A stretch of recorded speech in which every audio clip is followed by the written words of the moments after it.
So Starwire, if you would have purchased Starwire on the 23rd, it was 28 cents. Today, it's at 32 cents, and it's up 0.03 from a week ago. So if you bought $100 of Starwire on the 23rd, you'd have 353 Starwire tokens, and they'd be worth $113 if you sold them today.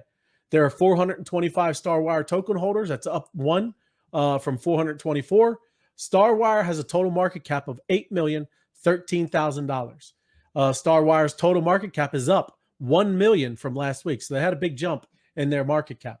This week, right, on Starwire, they had an awesome Star Talk and had an amazing talk with Rich Keller this week. Rich has been nominated for 34, that's not a misprint, 34 platinum and 6 Grammy mix and mastering engineer producer stuff. Also, they had J.R. Lopez joined in the program, and it was just a great discussion about all the stuff that they're, been with. I think he was doing stuff with Wu-Tang or DMX, just all kinds of stuff, man. It was very cool. And if you guys haven't watched that stuff, it's every Tuesday, 7 p.m. Pacific time. And check their channel out, Starwire YouTube channel, and follow them. Get on over there because it's a great program, very entertaining. They talk about very cool stuff and history of the music and stuff with Hollywood.